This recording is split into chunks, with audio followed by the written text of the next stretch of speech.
हम किसी दूसरे वर्ग से, दूसरे समाज से रिजर्वेशन की बात नहीं करते, नहीं हम रिजर्वेशन मांग रहे हैं। हमारी लड़ाई हमारी खुद के अधिकार की लड़ाई है, हमारे खुद के भाइयों के साथ ही है और हम लड़ना भी नहीं चाहते।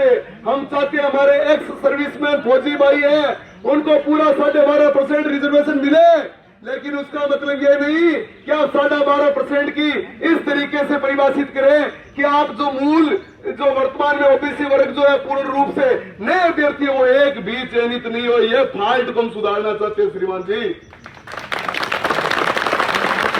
ये जो बेरोजगारों की भीड़ है, पूरे राजस्थान भर के अंदर जो बेरोजगारों की नयों की भीड़ है, उन नए अभ्यर्थियों ने क्या गुनाह किया है?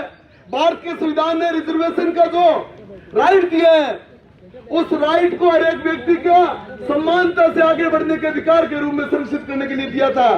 लेकिन कुछ लोगों ने उस टेक्निकल फॉल्ट को जारी रखा, जिसका नतीजा ये निकला कि आज जिस युवा को अपनी किताबों के साथ लाइब्रेरी और कोचिंग सेंटर में उड़ा था, आज वो इस सूरतगढ़ की सड़कों पर खाक छान रहा है। एक भी अभ्यर्थी नया नहीं लग पा रहा, एक भी भर्ती के अंदर नया अभ्यर्थी नहीं आ रहा। कारण क्या है? कैसे जवाब दोगे? अपने घरों में जाओगे तब कैसे जवाब दोगे भी आप क्यों नहीं सिलेक्ट हुए? रिश्ते टूट रहे हैं, रिश्ते नहीं हो रहे।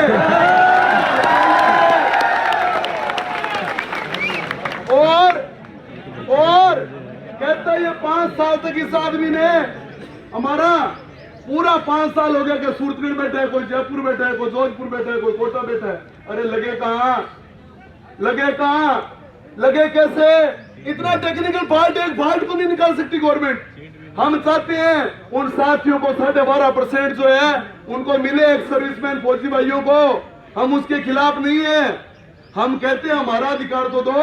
हमारा 21% का है, 21% के अंदर भी 12.5% करे तो भी हमें मिल जाएगा। लेकिन इन लोगों ने हमारी जो है आराम से, प्रेम से हमारी तैयारी को, हमारी शांति को जो है एक गुनाह समझ लिया और सरकारें उस गलती को आगे बढ़ाती जा रही है। और आज ये हालात होगी कि हमें सड़कों पे उतरना पड़ा है। भाई हरीश मुंड, पूरी टीम और पूरे के पूरे जैसलमेर, बाड़मेर, जोधपुर, चूरू, गंगानगर, हनुमानगढ़, जयपुर, सारे बेल्ट, झुंझुनू, सब जगह के आज एक युवा साथी जो है इस कड़ी धूप के अंदर इतना अनुशासित तरीके से इस शहर में है। सीआई साहब यहाँ खड़े हैं, एसडीएम साहब सुन रहे हैं। सीआई साहब कहते हैं कि सूरतगढ़ के अंदर बहुत सारे अन्य आपराधिक प्रवृत्ति के लोग भी आए हैं। मैं हमेशा इस बात का विरोध करता हूं। मेरे साथी गौरव बलाना जी और अन्य कई साथी आए हुए हैं, आपके इस आंदोलन को पूर्ण रूप से सहयोग है, पूरा खुला समर्थन है। लेकिन हम प्रशासन को कहते हैं, यह सूरतगढ़ के अंदर आया हुआ एक युवा पूर्णतः अनुशासित है। हम सौगंध लेते हैं इन युवाओं की, ये एक भी किसी भी अपराध में करने वाला युवा नहीं है। सूरतगढ़ की इकोनॉमी को इन्होंने विरोध किया है, सूरतगढ़ की पूरी व्यवस्था को ये सुधारने में सहायता कर रहे हैं। अरे इतने अच्छे लोगों को सूरतगढ़ के लोग, हमारा जब ये मौन जुलूस या हल्का प्रदर्शन शादी जुलूस था तब शंका थी, लेकिन आज पूरे बाजार में एक मैसेज है कि बाहर से आया हुआ लड़का पूर्णतः अनुशासित लड़का है, पूर्णतः। आपने जिस तरीके से एकता दिखाई, लेकिन हमें उतरना क्यों पड़ा? कुछ लोगों को यह भी शंका है कि बाहर के लड़के आके सड़कों पर उतरेंगे। अरे मानव के जिंदा सपनों में जब आग लगाई जाती है, मानव के जिंदा सपनों में जब आग लगाई जाती है, बांसुरी रख दी जाती है, तलवार उठाई जाता है, बांसुरी रखी जाती है, तलवार उठाई जाती है। होने लगता है जब तीर तब शंख बजाया जाता है, बांसुरी छोड़ वृंदावन में सुदर्शन चक्कर चलाया जाता है। हम कहीं भी डरने वाले नहीं है, हम किसी भी सरकार और प्रशासन से टकराने के लिए तैयार है। अगर हमारे आरक्षण में बिल्कुल भी सेंध लगी तो, और अगर हमारा आरक्षण पूर्णतः सही तरीके से दिया जाता है तो हम पूर्णतः सरकार का सहयोग करने के लिए तैयार है। हर तरीके से हमारा पूरा खून पसीना बहाकर के सहयोग करने के लिए तैयार है। हमारे धैर्य की परीक्षा ये सरकारें न ले, हम किसी भी तरीके से इस धैर्य को खोना नहीं चाहते, क्योंकि सारे के सारे साथी जब हमारी मीटिंगें हो रही थी उनको एक शंका थी कि भाई साहब किसी प्रकार के मुकदमों में फंसा दिया जाता है, और लड़के गलत प्रदर्शन, हमने कहा हमारा प्रदर्शन अनुशासन पूर्ण प्रदर्शन है, हम कहीं भी अनुशासन को छोड़ने वाले नहीं है। और लोकतंत्र के अंदर शांतिपूर्ण अपनी बात रखने का हर एक व्यक्ति को अधिकार है और उस अधिकार का हम प्रयोग करें। और ये मजाल है कि हमें बिना मतलब बिना गलत तरीके से एक सिंगल लाइन हमारे खिलाफ थाने में कहीं गलत दी जाए तो हम इस प्रशासन की चूल्हे ला देंगे, ये हमारा स्थानीय दोस्त। लेकिन आज हमारी मांग सूरतगढ़ के बैठे, सूरतगढ़ से हमारी मांग जयपुर के अंदर बैठे हमारे आकाओं से है कि आप हमें, हम अंतिम बार और पहली बार आपके सामने आए हैं, अन्यथा अब की बार जो है जयपुर भी हमसे दूर नहीं और विधानसभा भी हमसे दूर नहीं है।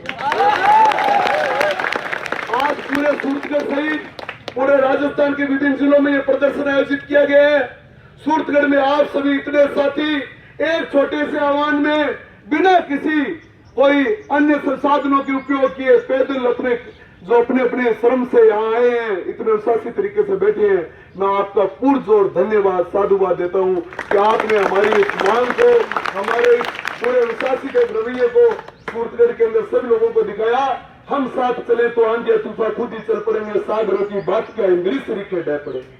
ये ना समझो ये मिसाल तब तुम्हारा रोक लेगी, हम चाहे तो दीप क्या सूरज हजारों जल पड़ेंगे, सूरज धन्यवाद।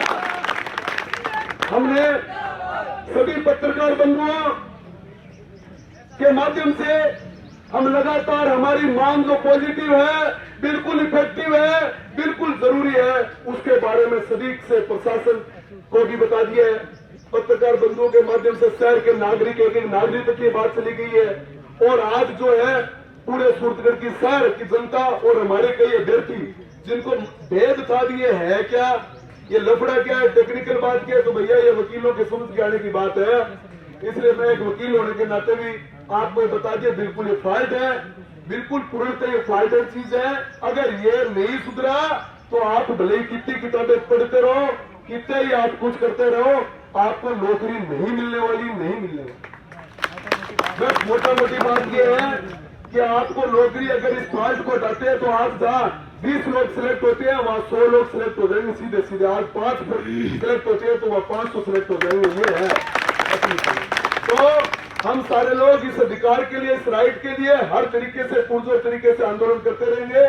और अब हमारे साथी हरीश मूल जो है आपको अपना विषय रखेंगे। जय हिंद साथियों, हमारे बीच समर्थन देने के लिए स्वयं के प्रबंधक भाई के राव